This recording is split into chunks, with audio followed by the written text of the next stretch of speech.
Government officials, experts, and business leaders are gathering in New York City today to discuss the future relationship between the world's two largest economies. And Yahoo Finance's Akiko Fujita is there live. Akiko?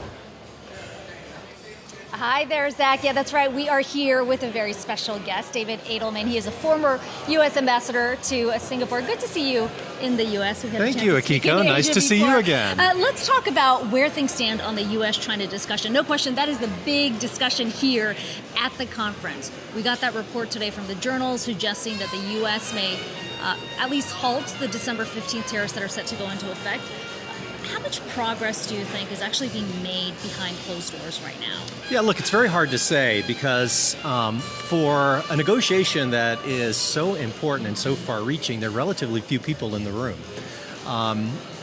The parties have obviously signaled earlier today that there's enough progress being made that, you know, the triggers that were put in place a couple of months ago, there's been some relief, some pressure taken out. So I think we should all be encouraged by that.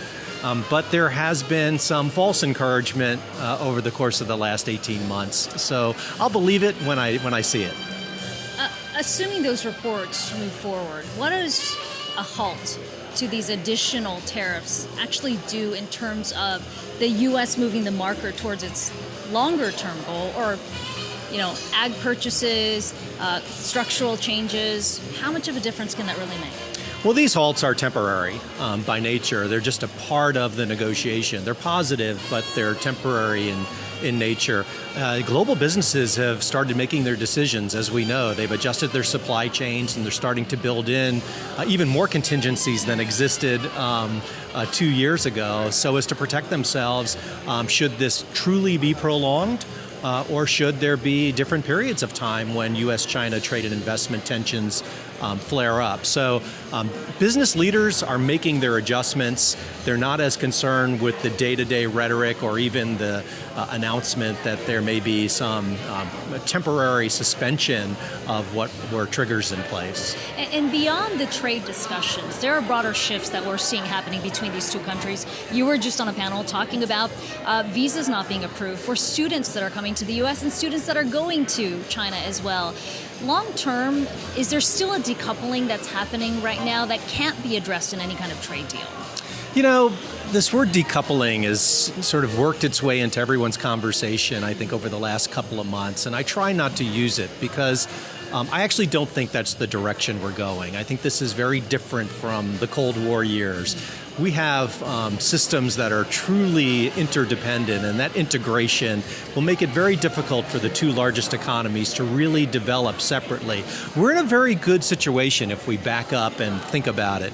The United States has an interest in China's success, and China has an interest in American success. That's exactly where diplomats would want us all to be. You know, rising power, incumbent power, there's always going to be some friction, but I'm one that believes we're not going in the direction of a decoupling. Now, with regard to student visas and these other issues, hey, listen, in this age of globalization, what has happened is countries are advancing their interests and prosecuting their grievances, if you will, and they're using all the tools in the toolbox, including student visas. You know, we saw a kerfuffle around the NBA a month or two ago. We know that, you know, scholars coming from China have found that there to be some difficulty in American universities, and that's going to continue. Let me ask you very quickly, because you have a good pulse on what's happening across Asia.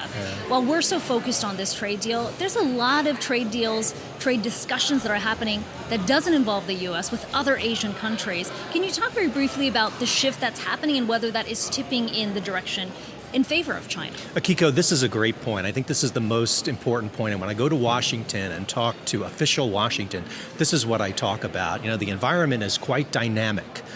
China and other countries are going to continue to work in their own commercial interests and advance their interests, regardless of, you know, where we are with these U.S.-China negotiations. And if U.S.-China is at a standstill and that creates some sort of vacuum in the region, that inures to the benefit of other countries.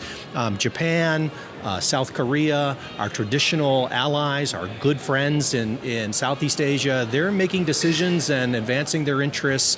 They're keeping an eye on what's going on in Washington and Beijing, but they're certainly not standing still.